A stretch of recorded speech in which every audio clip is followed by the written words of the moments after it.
Good morning, dear students of class 10th. Today we have to continue the practice set 5.3 of your algebra 10th mathematics part first syllabus. अल्जेब्राचा आपण पाचवा chapter probability हा शिकत होतो. त्याच्यामध्ये practice set 5.1 आणि 5.2 तुम्हाला मी घेतलेले आहेत आणि आता 5.3 मध्ये आपल्याला इव्हेंटचा त्या ठिकाणी अभ्यास करायचा आहे. तर 5.3 प्रॅक्टिस सेट मधला क्वेश्चन नंबर 1 आज आपण या ठिकाणी इथे बघणार आहोत. Right the sample space and sample point of each of the following experiment. प्रत्येक प्रयोगामधले सॅम्पल स्पेस आणि सॅम्पल पॉइंट लिहा जे की तुम्ही सराव संच प्रॅक्टिस सेट 5.1 आणि 5.2 मध्ये लिहिला. तसेच सराव संच 5.3 मध्ये लिहायचे आणि त्याच्याही वर अजून आपल्याला क्वेश्चन पुढे वाढवलाय तो म्हणजे also write event A B C in the set form and write the n of a मध्ये किती घटक आहेत ते लिहा, n of b मध्ये किती आहेत ते लिहा आणि n of c मध्ये किती एलिमेंट आहेत घटक आहेत ते लिहा. बघा पहिली इव्हेंट आहे वन डाय इज रोल्ड. एक डाय रोल झाल्या इव्हेंट ए काय सांगते even number on upper faces. Event B काय सांगते odd number on upper faces. Event C काय सांगते तर प्राइम नंबर ऑन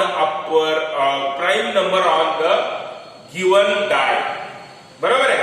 एकच डाय रोल केलाय. मला सांगा प्रोबॅबिलिटी काय येईल. एक डाय रोल केलाय. इथं मी त्याची प्रोबॅबिलिटी लिहितो. लक्षात याला नाव देऊ आपण पी. बरोबर काय लिहिलं एक डाय रोल केलाय 1 2 3 4 5 6. ह्याच्या बाहेर काही येणार आहे का येणार नाही. Only one die is rolled. एक डाय रोल केल्यानंतर आम्हाला सॅम्पल पॉइंट मिळाले 1 2 3 4 5 6. आता इथं पी नाव दिलंय मी. तुम्ही मनानं कोणतंही नाव घेऊ शकता. एबीसी का बरं नाव दिलं नाही मी तर आपल्याला त्या इव्हेंटच्या माध्यमातून ते लिहायचंय. आता पहिली इव्हेंट आहे ए काय सांगते even number on upper faces. वर इवन नंबर राहावे. बरोबर आहे. मग कोणते कोणते इवन आहेत 2 आहे 4 आहे आणि 6 आहे. बरोबर आहे. मग मी इथं ए इव्हेंट लिहिणार कर्ली ब्रॅकेट मध्ये 2 4 6. मग मला सांगा n ऑफ ए ची किंमत किती झाली 1 2 आणि 3. किती एलिमेंट आहेत 3. लिहिलं. परत इव्हेंट बी लिहा. Event B odd number on upper faces. odd number on upper faces वर odd number कोणते कोणते 1 3 5. तसंच लिहिलं मी बी नाव दिलं त्याला कर्ली ब्रॅकेट मध्ये सेट फॉर्म मध्ये तुम्हाला लिहायला लावले. बरोबर आहे. मग बी बरोबर 1 3 5. मग n ऑफ b ची किंमत किती आली 3. बरोबर आहे. आता तिसरी सी नावाची इव्हेंट ती बघू आपण की बाबा सी या इव्हेंट मध्ये काय तर prime number on the upper faces. Prime number C event लिहायची आता आपल्याला. इव्हेंट सी बघा ए आणि बी व्यवस्थित लिहून घेतला असता तर इथे इव्हेंट सी लिहितो मी.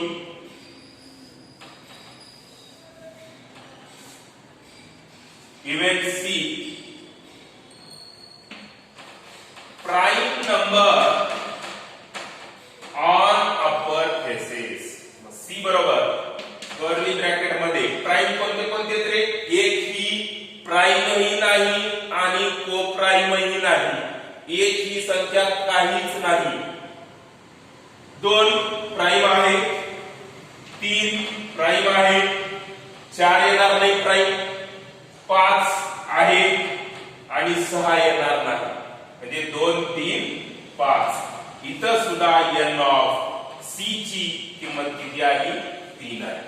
अशा पद्धतीनं तुम्हाला सगळ्या इव्हेंट्स ह्या त्या ठिकाणी लिहायच्या आहेत आणि इव्हेंट लिहिल्यानंतर क्वेश्चन व्यवस्थित आपण वाचायचा. काय लिहिलाय question? Write the sample space sample point. बघा हे सॅम्पल स्पेस याला म्हणतात. 1 2 3 4 5 1 डाय इज रोल्ड. एक डाय हा त्या ठिकाणी रोल केलाय. मग त्याच्या ए बी सी ह्या तिन्ही इव्हेंट आपण त्या ठिकाणी बघितल्या.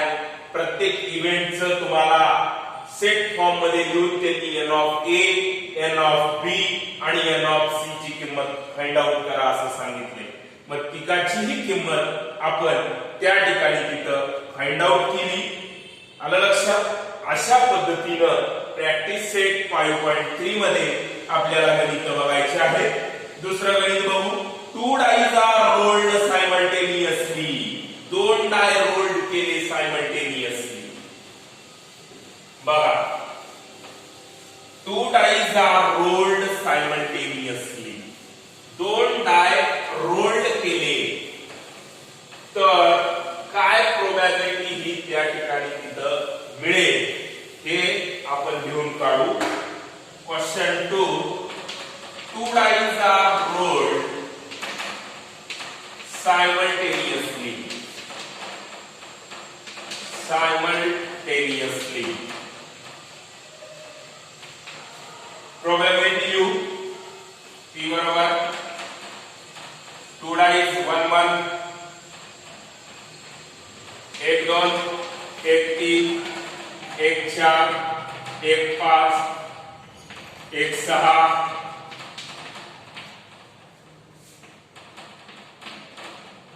2 1 2 2 2 3 2 4 2 5 2 6 3 1 3 2 3 3 3 4 3 5 3 6 4 1 4 2 4 3 4 4 4 5 4 6 5 1 5 2 5 3 5 4 5 5 6 5 6 6 1 6 2 6 3 6 4 6 5 6 6 अशा पद्धतीनं ब्रॅकेट क्लोज. अशा पद्धतीनं 2 डाईज जर आपण रोल्ड केले तर आपल्याला प्रोबॅबिलिटी काय मिळते ही मी पूर्ण अगोदर लिहून काढली. तर इथं एन ऑफ पी ची किंमत ही किती येते? 36. एन ऑफ पी ची किंमत किती आली मला? 36. 1 2 3 4 5 6 6 1 6 6 2 12 6 3 18 6 24 6 32 6 6 36 ही मला एन ऑफ पी ची किंमत मिळाली. एन ऑफ पी ची किंमत किती आली? 36. When how many dice are rolled? 2 dice are rolled. Then n of p ची किंमत किती मिळाली मला? 36 मिळाली. आता एक एक इव्हेंट घेऊन आपण त्याचा अभ्यास करू. Event A, the sum of the digit on upper face is multiple of 6. Sum on the faces on the upper face of the digit is multiple of 6. 6 च्या पटीतल्या संख्या. 6 च्या पटीतल्या संख्या बघा 1 2 1 5 परत 2 3 2 4 सॉरी 2 3 येणार नाही 2 4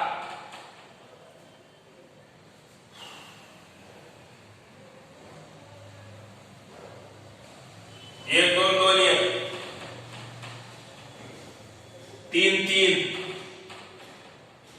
6 4 2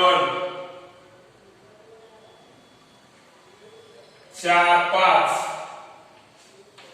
9 6च्या मल्टिपल मध्ये पाहिजे आपल्याला 6च्या मल्टिपल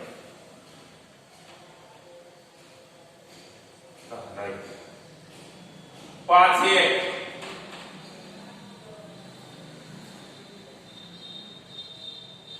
6 1 येणार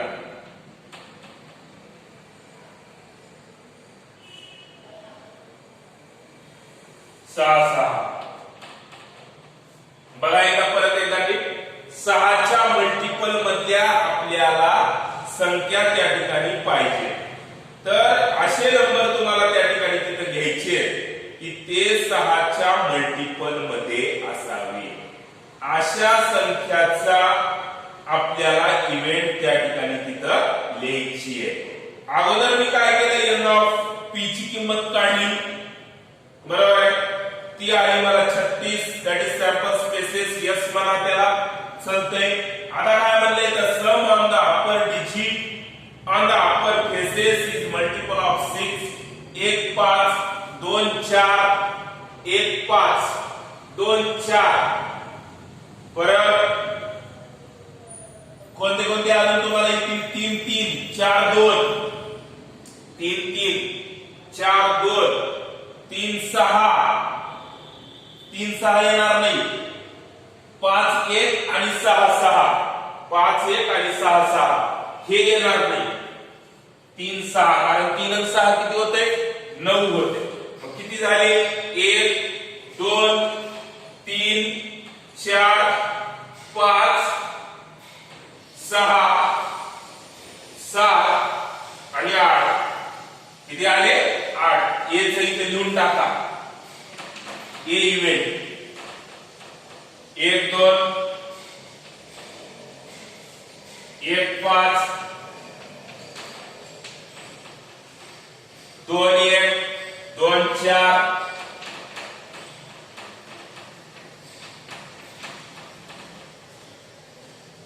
4 2 5 1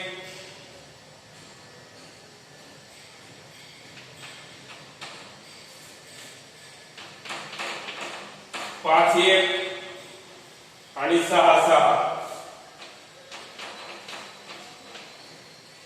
1 2 3 4 5 6 7 1 2 3 4 5 6 7 कोणतं राहिलं बघा 1 2 1 5 2 1 2 4 3 3 राहिले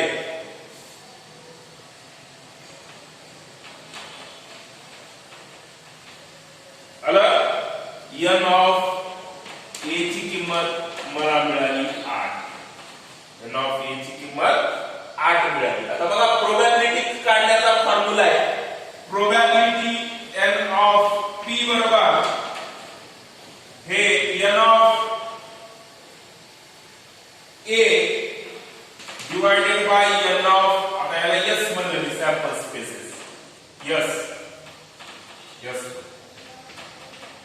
ये किती आहे 8 भागिले 36 8 एका 8 आणि 16 अंतरिक 24 832 भाग झाले का बघा 2 न 4 18 परत 2 न 9 2 बरोबर आहे 2 छेद 9 4 2 8 4 9 36 2/9 ही त्याची प्रोबॅबिलिटी आहे काय लिहायची प्रोबॅबिलिटी पण जेव्हा प्रोबॅबिलिटी फाइंड आउट करा म्हणतात तेव्हाच प्रोबॅबिलिटी फाइंड आउट करा अदरवाइज आपल्याला फक्त इव्हेंट अशा फॉर्म मध्ये त्या ठिकाणी घ्यायचं सगळ्यात आधी 2 डाइस रोल केलेलं n ऑफ s 36 आलं पहिली इव्हेंट वाचली की त्याच्यावरची अपर फेसेस वरची जे काही नंबर आहेत ते मल्टिपल ऑफ 6 असावे 1 5 2 1 2 4 3 3 म्हणजे 6 ने डिवाइड जाणाऱ्या संख्या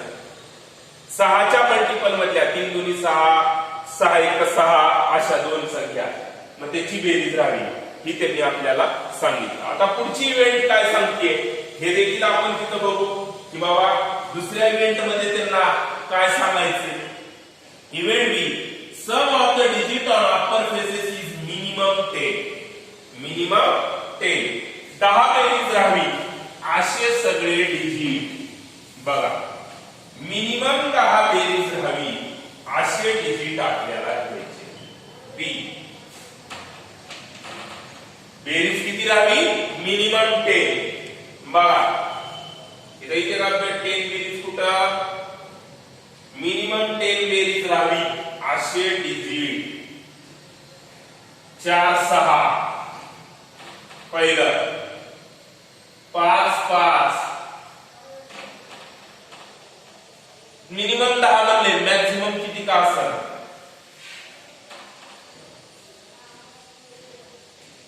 6 4 6 5 आणि 6 6 किती मिळाले?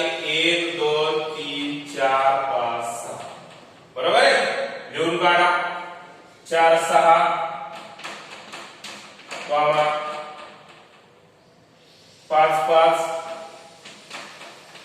Comma 5 6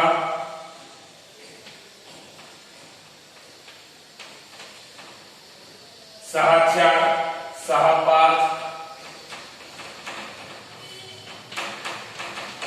6 6 curly bracket close. 1 2 3 4 5 6. n of b ची किंमत किती मिळाली मला? 6. मग याची प्रोबॅबिलिटी काढली. n ऑफ p बरोबर n ऑफ b भागिले n of s upon b मध्ये किती एलिमेंट आहेत? 6 divided by overall 2 times roll केल्यावर आपल्याला एलिमेंट किती मिळाले? 36. म्हणून 6 मधला 6 6 6 जा 36. That is n of p ची किंमत किती आली? 1/6. अशा पद्धतीने तुम्ही प्रोबॅबिलिटी फाइंड आउट करू शकता. की बाबा when two dice are rolled simultaneously then what is the probability of the event B? That is sum on the upper faces is 10. minimum 10. व मॅक्सिमम 11 असू द्या 12 असू द्या 13 असू द्या चलतंय काही असं पुढे, पण मिनिमम 10 बेरीज असणारे सगळे एलिमेंट घ्या. 6 4 10 5 5 10 6 5 11 6 4 10 6 5 11 6 6 12. 6 एलिमेंट मला असे मिळाले की त्याच्यावर त्याच्या अपर फेसेस वर मिनिमम 10 बेरीज आहे. मॅक्सिमम किती का असणार असे मला 6 एलिमेंट त्या ठिकाणी मिळाले. शेवटचं बघू event C. Same digit on both upper faces. Same digit दोन्हीचेही डिजिट सेम असणारी इव्हेंट. चला त्याची प्रोबॅबिलिटी फाइंड आउट करू. सेम डिजिट सेम असावे अशी कोणते कोणते बघा. 2 2 1 1 2 2 2 3 3 4 4 5 5 आणि 6 6 लिहून काढले. 1 1 2 2 3 3 4 4 5 5 आणि 6 6. Same number on the upper faces. Same digit on the upper faces. Same digit on the upper faces. n of c ची किंमत किती आली? 6. आलं लक्षात? परत त्याचा तसंच प्रोबॅबिलिटीचा फॉर्म्युला वापरायचा गरज नाहीये, पण तुम्हाला प्रोबॅबिलिटी काढता आली पाहिजे म्हणून आपण वापरायला लागलो. आपल्याला प्रॅक्टिस सेट 5.3 मध्ये एवढंच सांगितलंय की बाबा त्याची पूर्ण प्रोबॅबिलिटी लिहा आणि त्याच्या इव्हेंट ह्या आम्हाला सॉल्व्ह करून दाखवा. पण मी तुम्हाला प्रोबॅबिलिटी कशी काढतात याचा फॉर्म्युला लिहून त्या ठिकाणी सांगितले. एवढं जरी तुम्ही परीक्षेत लिहिला तर तुम्हाला मिनिमम 3 मार्कासाठी हा क्वेश्चन 10वीच्या बोर्डाच्या एक्झाम मध्ये अतिशय सोपा असणारा. फक्त डोकं लढवायचे आपल्याला की इव्हेंट काय लिहिली आणि काय सॉल्व्ह करायचं. हा तुमच्यासाठी अतिशय महत्वाचा क्वेश्चन तिथं आपल्याला लिहिता येऊ शकतो. अशा पद्धतीनं प्रॅक्टिस सेट 5.3 मधले दोन गणित आज आपण या ठिकाणी इथं बघितलेलं आहोत. उरलेले तिसरं आणि चौथं गणित हे तुम्ही व्यवस्थितरित्या घरी बघून सोडवून मला त्या ठिकाणी दाखवायचे आहे. तिसरं गणित आहे 3 coins are tossed simultaneously. 3 point simultaneously toss केले. प्रोबॅबिलिटी लिहून टाका. HHH TTT HHT THT TTH HHT काय येईल प्रोबॅबिलिटी. अशा पद्धतीनं व्यवस्थित रिपीट न होऊ देता त्याची प्रोबॅबिलिटी लिहून आणि पूर्ण सॅम्पल स्पेसेस त्याचे लिहा. सॅम्पल स्पेसेस नंतर एक एक इव्हेंट बघा काय देते. अपर फेसला हेड असावं, अपर फेसला टेल असावं, अशा पद्धतीच्या इव्हेंट तुम्हाला त्यांनी देतील आणि मग आपल्याला अशा पद्धतीचे राहिलेले प्रॉब्लेम हे नेक्स्ट पिरियड मध्ये सॉल्व्ह करता येईल. दररोजच्या दररोज अभ्यास करत चला. थोडं नेटचा वगैरे टेक्निकल प्रॉब्लेम असल्यामुळं प्रत्येक शिक्षकाला दररोजच्या दररोज व्हिडिओ अपलोड करायला थोडा टेक्निकल प्रॉब्लेम येतोय, परंतु शक्यतो सगळे त्या ठिकाणी तुमचे 10वीचे शिक्षक हे दररोजच्या दररोज मेहनतीनं तास घेऊन त्या ठिकाणी तुम्हाला मार्गदर्शन करत आहेत, शिकवत आहेत.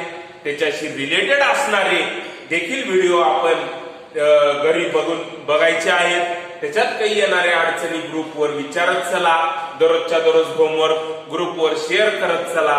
ह्याच्यामुळे आम्हाला देखील कळतंय की तुम्ही अभ्यासाच्या प्रवाहामध्ये आहेत का नाही. आलं लक्षात. थँक्यू. बरोबर बोललो कसं.